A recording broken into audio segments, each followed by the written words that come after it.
सरस्वती विद्या मंदिर उच्चतर माध्यमिक विद्यालय पचोर से मैं आचार्य दामोदर गुर्जर। आज हम पढ़ेंगे सामाजिक विज्ञान कक्षा 9।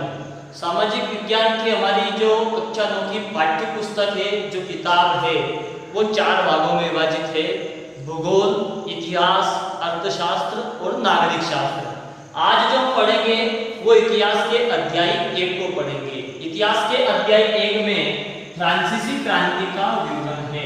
फ्रांस में जो क्रांति हुई थी 1789 से 1799 तक, उसके बारे में इस पाठ में विवरण है।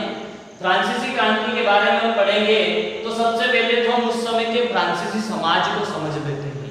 जैसे कि हमारा प्राचीन भारतीय समाज 4 वर्गों में विभाजित था: ब्राह्मण, क्षत्रिय, वैश्य और शूद्र। ठीक उसी प्रकार उस समय का फ्रांसीसी समाज 3 वर्गों में विभाजित था। पहला, अब हम जैसे वर्ग बोलते हैं वो स्टेट बोलते थे, तो प्रथम स्टेट में पादरी वर्ग आता था। पादरी वर्ग यानी कि चर्च में रहने वाले लोगों का समूह। चर्च तो आप लोग जानते ही, जैसे कि हमारे हिंदू धर्म में जिस जगह भगवान बैठे रहते हैं उसको मंदिर कहते हैं, ठीक उसी प्रकार ईसाई धर्म में चर्च होता है।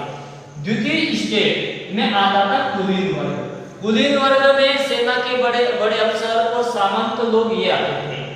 तृतीय स्टेट में किसान, व्यापारी, शिल्पी, मजदूर, कारीगर ये लोग आते थे। ये समाज की संरचना थी। फिर इनको कुछ विशेष अधिकार प्राप्त थे, इन दोनों को, प्रथम स्टेट और द्वितीय स्टेट के लोगों को कुछ विशेष अधिकार प्राप्त थे। विशेष अधिकार क्या कि इस वर्ग के जो लोग रहेंगे वो राज्य को कर नहीं देंगे, टैक्स नहीं देंगे। इनको टैक्स में छूट मिली हुई थी, यानी कि राज्य का जो कर का आने का जो एकमात्र सोर्स था, जो स्रोत था, वो था तृतीय स्टेट के लोग। राज्य तो आय जो भी प्राप्त होती थी वो इन दोनों से ही प्राप्त होती थी। पूरा राज्य इनके खर्चे पर चलता था। और तृतीय स्टेट में जो लोग थे वो इन दोनों की अपेक्षा आर्थिक रूप से कमजोर थे। इसके बावजूद पूरे राज्य के खर्चे का बोझ इनके ऊपर डाला गया और दिनों दिन इनकी आर्थिक स्थिति और दयनीय होती गई और ये लोग अपने ही राज्य के राजा के विरुद्ध लड़ने के लिए विवश हो गए। अब हम उस समय यहाँ पर कौन राजा था इसके बारे में हम समझ लेते हैं। उस समय यहाँ पर बुर्बो राजवंश का शासन था। जैसे अपने यहाँ पे गुप्त वंश हुआ, मौर्य वंश हुआ, ऐसे वहां पर बुर्बो राजवंश था। और इस समय जो राजा था उसका नाम था लुई 16। टाइप एक प्रकार का धार्मिक कर था जो कि प्रथम स्टेट के लोग वसूलते थे। दूसरे प्रकार का कर था टाइल, प्रत्यक्ष कर, जो कि जनता राज्य को देती थी। और उस समय जो फ्रांस की मुद्रा थी वो थी लिब्रे। वर्तमान में लिब्रे फ्रांस की मुद्रा नहीं है, इसको 1794 में समाप्त कर दिया गया है। और वर्तमान में जो फ्रांस की मुद्रा है वो है यूरो।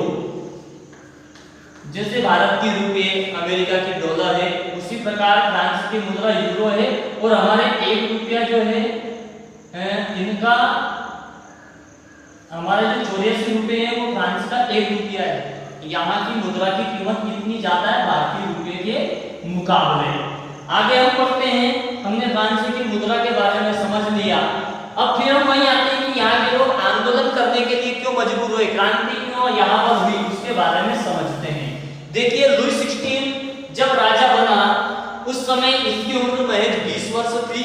ऑस्ट्रिया की राजकुमारी एंटोनियट से इसकी शादी हुई, जिसका कि इसके ऊपर बहुत प्रभाव था।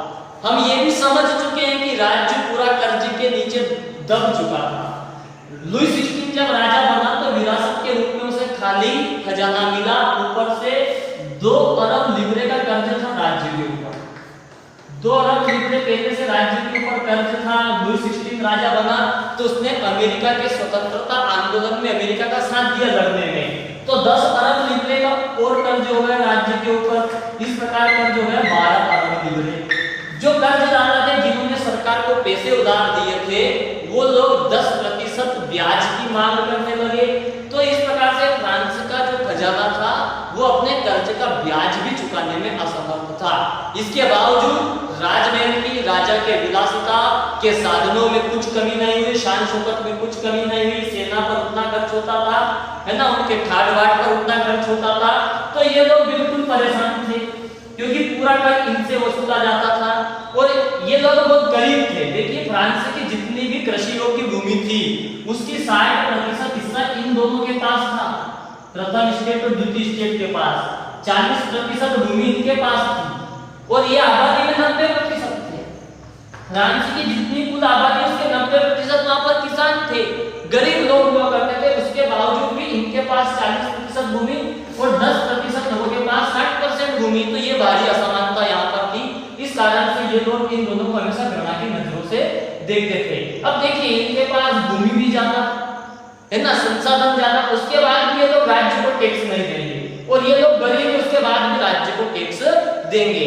यहाँ तक भी इन लोगों को रोटी के लिए संघर्ष करना पड़ा। एक बार वहां के लोग रोटी के लिए जुलूस निकाल रहे थे तो राजा की जो पत्नी थी लुई 16 की एंटोनियन, वो खिड़की से जाकर बोली कि ये लोग रोटी के लिए इतने क्यों तरस रहे हैं, ये लोग केक क्यों नहीं खा लेते अगर रोटी उपलब्ध नहीं है। यानी कि वो इतनी ना समझ थी कि जो लोग रोटी के लिए तरस रहे हैं, जिनको खाना नहीं मिल रहा है, अन्न नहीं मिल रहा, वो केक कैसे खरीद लेंगे। तो उसको कोई जानकारी नहीं थी कि जन सामान्य का जीवन कैसे बीतता है। वो अपने विलासिता जीवन में, विलासिता पूर्वक जीवन में मस्त थी। ये काम आगे तक चलता रहा, जनता परेशान होती रही और वहां के लोगों ने फिर इन लोगों ने अपने राज्य के विरुद्ध है जो क्रांति करने का निश्चय लिया, आंदोलन करने का निश्चय लिया। 1789 में क्रांति आरंभ हुई और अंततः 1799 में फ्रांस के राजा लुई 16 को अपने खुद को राजगद्दी से हटना पड़ा और वहां पर राजतंत्र के स्थान पर गणतंत्र की स्थापना हुई।